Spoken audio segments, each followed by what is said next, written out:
quite a few times, which is obviously going to stop Wukong's Cyclone there very heavily. It's going to have no utility if you can't get into the backline and try and knock up and do some more damage once again. But yeah, with the Chains of Corruption gone, it could be a different game. We could see the Gragas come through again. It has come through again. Okay.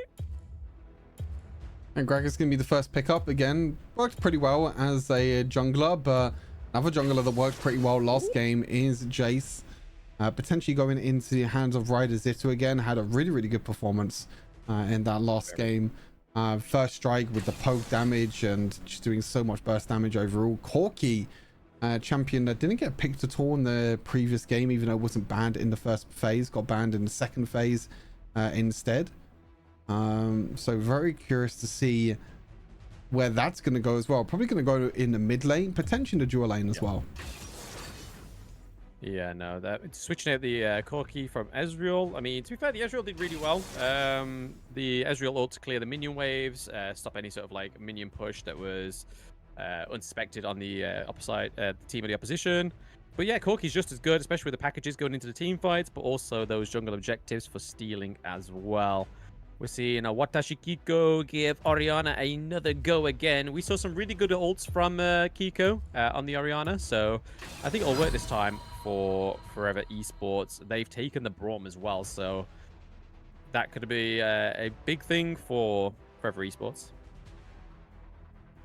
We'll have to see as we get into the second ban phase here this time around. I think the big question mark in this draft so far is definitely that Corki, to see where the Corki's going to go, where it's going to be mid lane, where it's going to be down in the dual lane. Maybe the bans might kind of dictate where it's going to go, but Fiora is going to be the ban. There's no Baron laner on the side of Aces so far, so we'll have to see what happens now. Blam, are you frozen? Oh, you were frozen.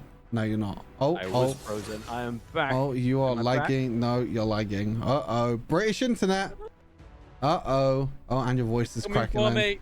Oh, your voice is crackling. Your thing's gone. Your webcam's gone. Your voice is gone.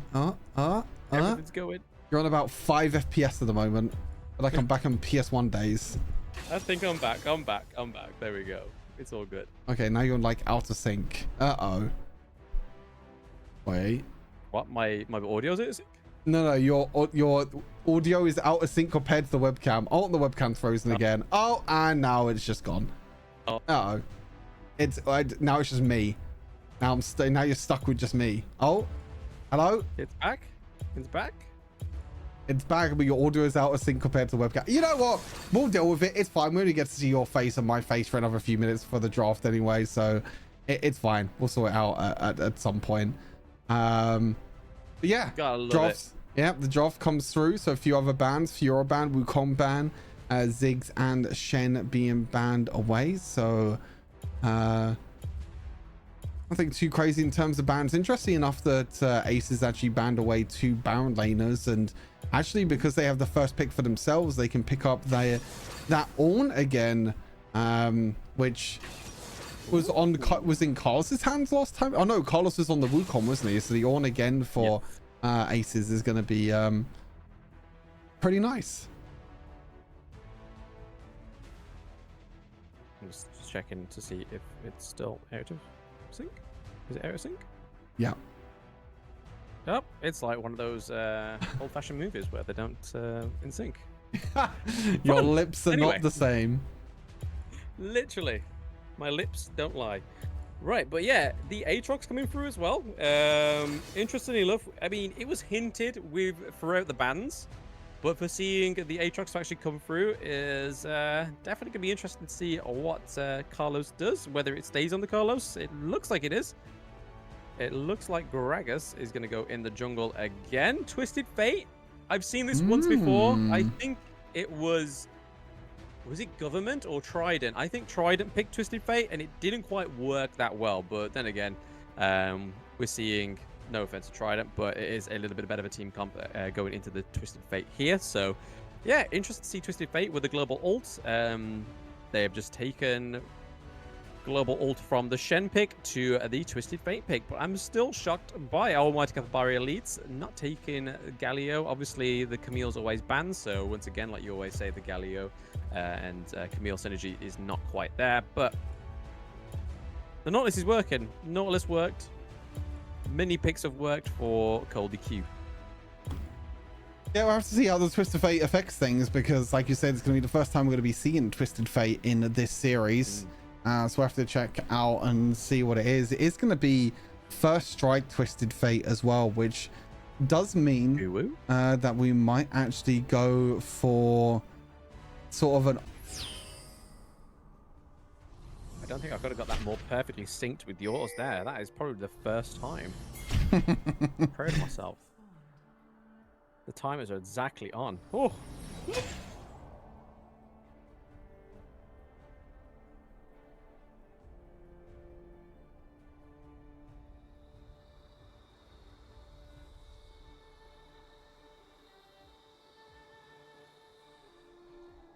Oh, I need to zoom out. Actually, I was thinking those champions look far too big for my eyes.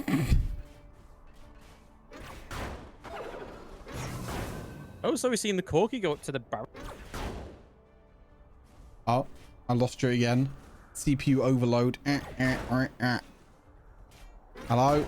We lost Blam again. Am I there? Am I there? Hello? Your voice cut off for like a second. CPU overload is probably kicking in again. Uh-oh. CPU overload. That's not good. What's happening? But how am I missing first blood? Oh, I don't have directed cam on. Whoops. That's my bad. I don't have directed cam on, and we just missed a mid lane kill there for Forever Esports. That was my bad. My mistake. So it's set up for the supports, both being in the mid lane rather than Baron lane this time. Mr. Corky and Aatrox going head-to-head down up in the Baron lane rather than being accompanied by the support. Interesting. So they kind of lane swapped the duo lane carry to sit in the top lane, so it just means it's an Ornn versus Orianna match in the bot side. But I'm curious how this shapes things up, because it does mean that Carlos is going to maybe have a little bit more of a difficult time, but to be honest, I think it should be okay. It's a 2v2 matchup. It's kind of like just having a lane swap, really. Kind of what we're getting here, just a lane swap with the duo lane and the top lane.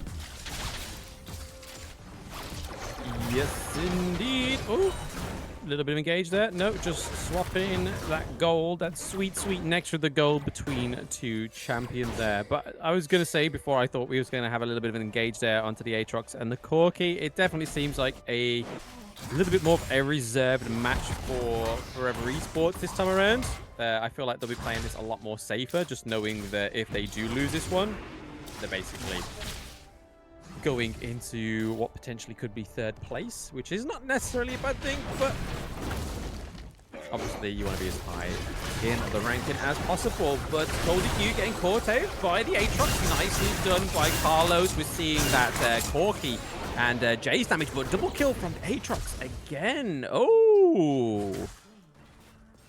Forever Esports picking the big boy Aatrox and doing bits with him.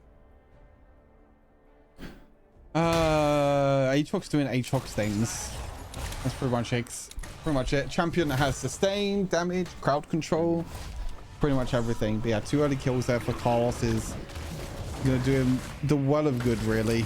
700 gold ahead, sorry, of his lane partner Ornn already, and already has the components there, the tier 2 components completed towards that Black Cleaver. Sanji does have the ultimate available now on the Twisted Fate, and that's kind of really where we're going to have to see how Sanji uses this Twisted Fate ultimate, because it's so important with Twisted Fate to use that ultimate to your advantage, because you can pretty much go to any point in the map that you want to.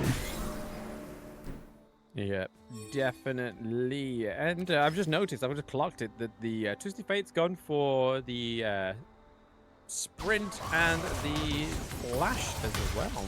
No shield, no ignite. He has gone for quick in, quick out. Yeah, I mean, Ghost is pretty important for Twisted Fate because you want to get into range to use your gold cards.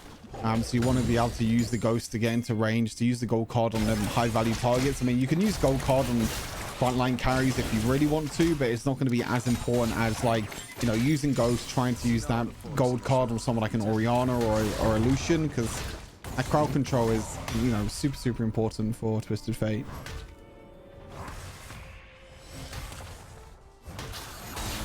Sir, and the Aatrox. I mean, from what I've experienced over the group stages as well, the teams that have generally picked the Aatrox, as it's not necessarily always been a win. It's been a great early to mid game, but as soon as people start building that anti-heal, he kind of like drops off as well. Especially if they haven't got too far ahead of the gold lead, enough to actually counter the anti-heal. So it's going to be interesting to see if Ace just managed to not entertain the Aatrox, but not let him get fed.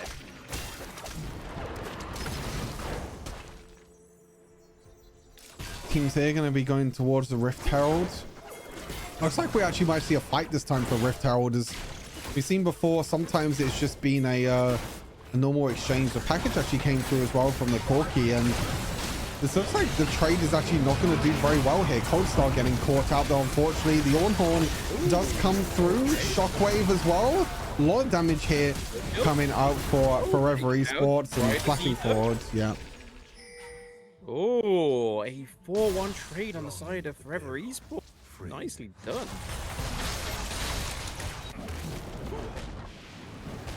So Ace is still managing to keep it structured and getting that Shelly. But actually not managed to be dropping the Shelly. They've pretty much all died bar Shanji there. And it looks like they are getting the Dragon once again. So Forever Esports are doing what Forever Esports do, prioritizing those Dragons rather than Shelly. They did try and go for the contest and go for the fight. Unfortunately, they couldn't get close enough to use the smite. So they did try and contest and try and fight. I mean, they know they have a pretty big lead this game. The Rift Herald is going to be used down in this bot side. And as you can see, the first tower is going to be taken again for Aces for the 3rd game in a row. But again, it's kind of the same. It's kind of the same story. It's like Aces get the first tower, they get a little bit of gold from the first tower, but they're behind in gold again for the 3rd game. Sorry, 4th game in a row. Well, oh, there we go. Nautilus Cold Q missing out that hook. He's going to get caught out here by the Gragas, and the Orianna gets the last hit onto the Nautilus there. Nicely done from Forever Esports. Aatrox, Braum looking to surround the Corki, but Corki manages to package out there. Ooh, they take out Braum. Down goes the Corki. Kenkyu doing bits. He is currently on 3-0 with the Lucian right now.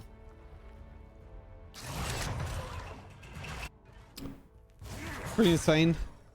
I mean, Collar's trying to go for the flank there, trying to do a little bit of damage, but wasn't able to do too much, to be honest. Was able to just kind of distract the members instead, but 10 kills to 3 now, a few thousand gold lead for the side of Forever Esports.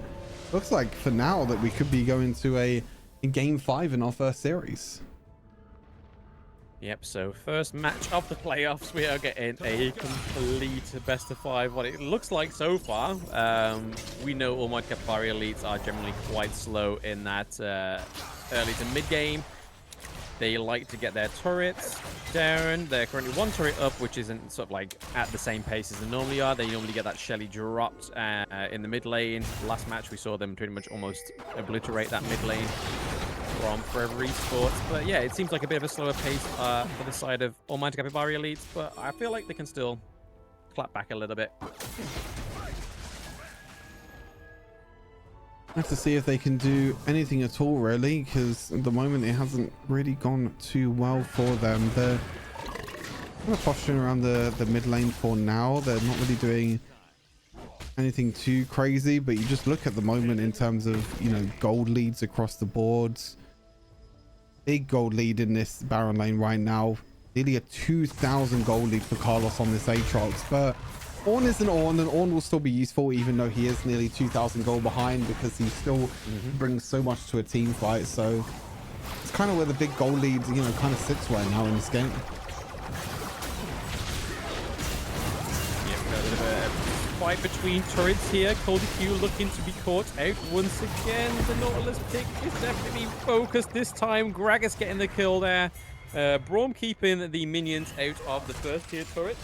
I'm surprised we didn't actually see them continue the sandwich there and try and pick up the Ornn within the turret, but we're seeing Twisted Fate giving that vision with his ult. Zito looking pretty low on the Jace, but we do see the Twisted Fate manage to get the kill on Braum. We get a kill. Oh, double kill for Carlos just as Corki takes out the Gragas there. So nicely done. Definitely Carlos is shining on this Aatrox pick right now. 604, he is definitely popping off. The Ornn pick seems a little bit underwhelming right now. I mean, Carlos is just destroying at the moment. The early 2 kills that he got, he's just able to get so much gold, and he's pretty much untouched as well in all of these fights, because the problem is that you don't really want to focus the Aatrox because it's more of a tank. You want to focus more like the Lucian or the Orianna, but if you leave a Aatrox untouched in your backline, you're just going to be taking so much damage time and time again. It's so difficult to deal with. Yeah.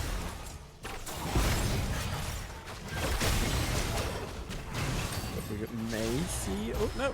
We thought we was going to get a little bit of a push there on that mid turret. We do see the Infernal Drake has started now. Estal already started in that fight. Has his team are currently going for 4-5 right now. Down goes one of his teammates, so Cold Q once again keeping it the same. He goes down first. Then we see Corki going down.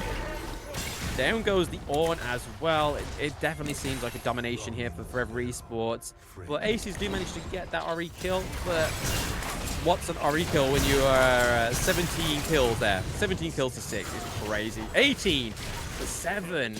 Right, is Ito trying to do bits? He managed to take out the Braum, but Aatrox managed to get away with very little help as well.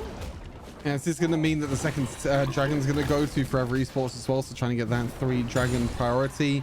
Carlos is still just completely untouched, and oh, maybe there's a little bit here, but look, the protection from his AD carry. Carlos is normally the one tanking the damage, but this time it's the Lucian tanking the damage, so Carlos can stay alive, heal up as well, and even through all the anti-heal that you know, that Aces are building, still being able to heal up so much there from his ultimate and from his abilities and auto attack.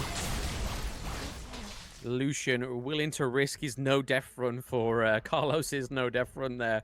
Both of these champions currently 5-0, and Aatrox at a stunning 9-0. Clearly a pick that Forever Esports are very comfortable with, especially Carlos on the Aatrox. Getting that early game lead as well, so that always helps. And getting those early double kills, getting that gold lead. I mean, the gold lead is massive in terms of the Ornn, but when you go in against picking the Aatrox against an Ornn, Ornn's not going to be able to farm up and get as much gold as an Aatrox pick in the Baron lane. Pretty crazy. 11,000 gold, nearly 4,000 gold ahead, and you can see here that even through the Ornn ultimate, they do get a catch though onto the Lucian, but that does mean that Carlos, look at him. He's just going to dash forward. He's going to do so much damage. It's actually a double kill from the Gragas in the end. And yeah, Aces did get a bit of a pick there. The gold card onto the Lucian was able to do enough damage there, but the follow-up afterwards from Carlos, he just dashes forward and does so much damage. Crazy, man. Goldie do get up landing that ult onto the Orianna, but it was a status there from Ori. Oh, managing to get a kill on Goldie. She definitely gives back the gift of giving. Ori was like, have a ult. You ulted me, I ult you, I get kill. And it looks like Forever Esports are going to go for the Baron Nashor. We are seeing a teleport in from Jace here. They are backing off as well. I mean, to be fair, the Braum's pretty low. Orianna's low. There we go. Kill. Nice snipe there from the Jace. Lucian going in with that focus with the ultimate there. And then Aatrox is going straight head-to-head with the Corki. He is just not messing around. 254 health on that mid lane turret. It's going to go down now. Forever Esports getting another turret that is 3-1. So we are not seeing that Almighty Capybara Elite turret focus like we've been seeing for the past 2 matches. Yeah, it's so difficult for them to even get out of their own jungle, really, at the moment. Every time they go out of their own jungle, they're just getting absolutely destroyed by this Aatrox right now. Absolutely ridiculous. And it's not even just Aatrox now, it's now also the Lucian doing so much work, the Gragas as well, 6-2 and 13. So overall, the whole team of Forever Esports stepping up when they needed it most. Aatrox is going to take all the shine. I mean, he's currently on 11-0-9 now, which is crazy. But then again, it's just a crazy pick, especially when he set it up correctly early game. Style there, not too sure if he knows how the Ornn ultimate worked, but just completely just jumped and just didn't hit anyone. Not too sure what the what Estar was doing, but yeah, I mean, he built Warmogs as the first item. He went into Spirit Visage, which is not really going to do too much against this Aatrox that's dealing so much damage to you. Doesn't even land the knock-up either with the dash.